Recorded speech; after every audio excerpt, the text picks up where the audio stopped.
Bismillahirrahmanirrahim. Assalamualaikum warahmatullahi wabarakatuh. Semangat pagi santriwan dan santriwati kelas 8 MTS Husnul Khotimah. Salam matematika. Pada kesempatan kali ini kita masuk ke bab baru, yaitu tentang sistem koordinat kartesius.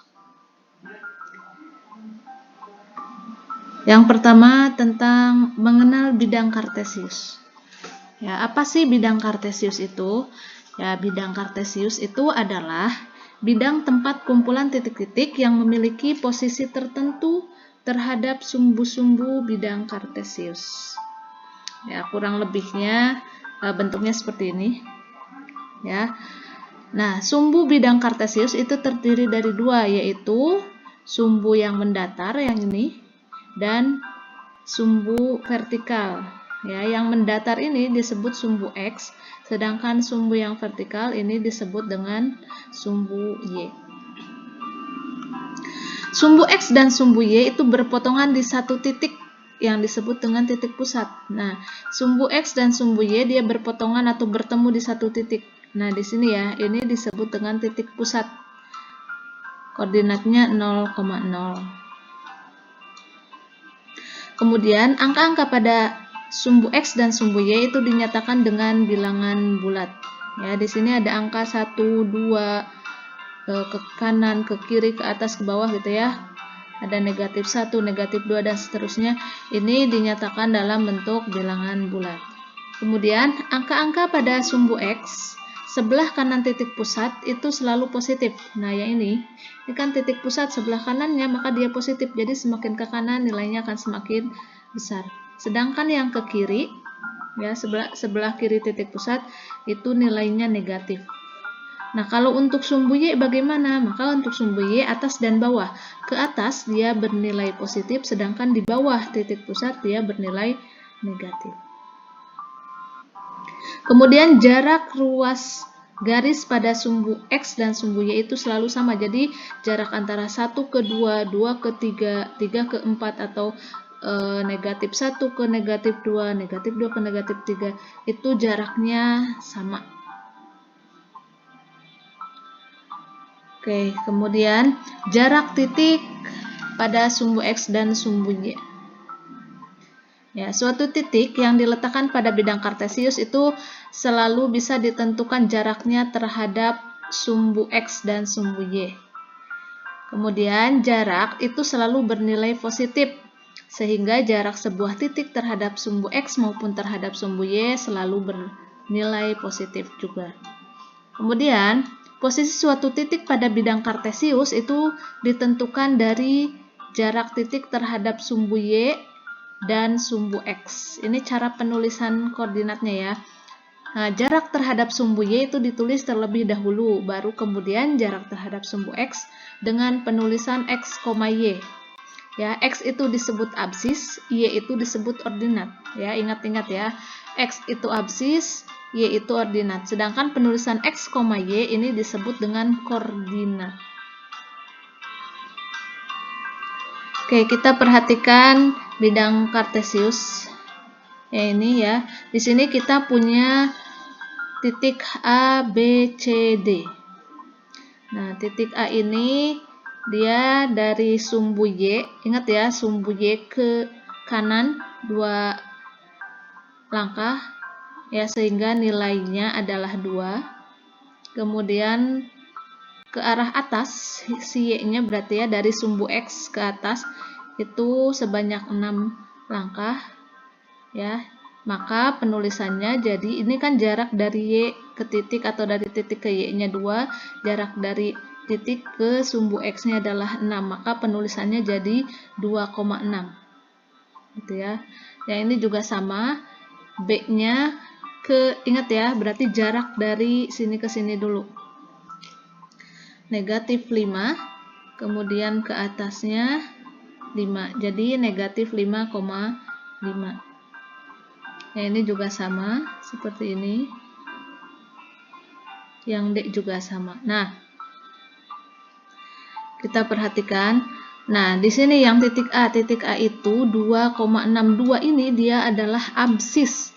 Ini penulisannya kan X, Y. Ya, 2-nya itu adalah absis, sedangkan 6-nya adalah ordinat. Titik B juga sama. Negatif 5 itu disebut absis. Ordinatnya adalah 5. Yang C absisnya negatif 6. Ordinatnya negatif 4. Ini juga sama. Ya, absis dan ordinat. Nah, penulisan 3, negatif 5, 2,6, negatif 5,5 itu disebut koordinat. Ini absis, ini ordinat. Kalau penulisan seperti ininya disebut ordinat. Koordinat. Nah, sekarang kita tentukan jarak terhadap sumbu X dan sumbu Y. Di sini kita punya titik A. Titik A-nya adalah 2,6. Nah, jarak terhadap sumbu X ini berarti dari titik sini ke titik X ini. Itu ada berapa? Ada 6. Gitu ya. Kemudian jarak terhadap sumbu Y, berarti dari titik ke sumbu Y. Ada berapa kotak ini? Ada 2. Gitu ya, perhatikan. 2,6 maka jarak terhadap ini X, Y, tapi jarak terhadap sumbu X-nya berarti 6, jarak terhadap sumbu Y-nya adalah 2. Kemudian yang B, negatif 5,5. Jarak terhadap sumbu X-nya ini ya, itu adalah 5, berarti kita lihatnya ini. Kemudian sumbu Y-nya juga sama, 5. Kenapa bukan negatif 5? Karena tadi dijelaskan bahwa jarak itu selalu bernilai positif. Nah, kita lihat yang C, jarak ya. Jaraknya terhadap sumbu X, berarti terhadap sumbu X ada berapa kotak? Ada 4. Maka jarak terhadap sumbu X-nya adalah 4, jarak terhadap sumbu Y-nya adalah 6. Walaupun koordinatnya negatif 6, negatif 4, maka jarak terhadap sumbu X dan sumbu Y-nya dia positif. Begitu juga di D ya, 3, negatif 5, maka jarak terhadap sumbu X-nya adalah 5, jarak terhadap sumbu Y-nya adalah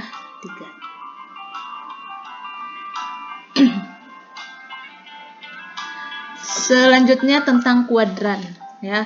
Kedua sumbu pada koordinat kartesius tadi ya, sumbu X dan sumbu Y, itu membagi bidang koordinat menjadi 4 bagian yang masing-masing disebut kuadran ya. Di sana ada kuadran 1, kuadran 2, kuadran 3, kuadran 4. Ya, kita lihat. Nah, di sini ada bidang kartesius. Nah, misal kita punya titik ini nih, titik A, B, C, D. Nah, titik A-nya, oh ya, ini sebagai pengingat ya. Dalam bidang kartesius itu sumbu X ke kanan itu positif, sumbu X ke kiri negatif, bernilai positif negatif ya, ke atas positif, ke bawah negatif. Ini sumbu X, ini sumbu Y.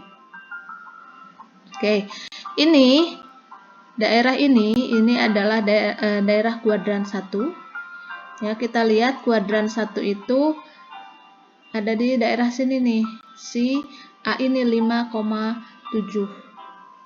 Nah, maka di kuadran 1, X-nya itu bernilai positif, sedangkan Y-nya itu bernilai positif juga. Kemudian ada kuadran 2. Kita lihat titik di kuadran 2 yang ada di kuadran 2 ya. Nilainya, koordinatnya adalah negatif 6,5. Nah, koordinat X-nya atau absisnya dia negatif, sedangkan Y-nya dia positif. Di kuadran 3 di sini ada negatif 7, negatif 4 ya, bisa dilihat, maka koordinat X-nya negatif, koordinat Y-nya juga negatif. Kemudian di kuadran 4 itu ada 3, negatif 7, maka X-nya positif, Y-nya negatif. Jadi dalam bidang kartesius itu ada kuadran 1, kuadran 2, kuadran 3, kuadran 4 gitu ya. Bagaimana kalau misalnya titiknya berada di sumbu, baik sumbu X atau sumbu Y, misal 0,3 misal, atau negatif 4,0, berarti dia kan ada di sumbu, maka titik tersebut tidak berada di kuadran karena dia berada di sumbu X atau sumbu Y. Ya, maka disimpulkan kuadran 1 itu nilainya adalah X, Y, kuadran 2 negatif X, Y, kuadran 3 negatif X, negatif Y, kuadran 4 X, negatif Y. Oke, kita ke contoh ya. Perhatikan gambar. Di sini ada gambar, ada PQRS. Ya, tentukan koordinat titik PQRS. Tentukan jarak titik PQRS terhadap sumbu X dan sumbu Y. Tentukan titik yang berada di kuadran 1, 2, 3 dan 4. Oke, penyelesaiannya. Oke, kita lihat di gambar ya. Pertama, koordinat titik P. P itu berarti ada di X-nya 0. Ya. Y-nya, X-nya negatif 1 ya. Y-nya yang 0, berarti koordinatnya adalah negatif 1,0. Q itu ini ya, 3, negatif 3, negatif 3. R 5,1. S-nya adalah ini 8, negatif 9. Oke, yang selanjutnya jarak terhadap sumbu X dan sumbu Y. Titik P itu jarak terhadap sumbu X-nya, dia kan ada di sumbu X ya. Terletak di sumbu X, maka terhadap sumbu X-nya 0, terhadap sumbu Y-nya 1. Jarak terhadap yang Q, jarak terhadap X dan Y-nya 3 dan 3.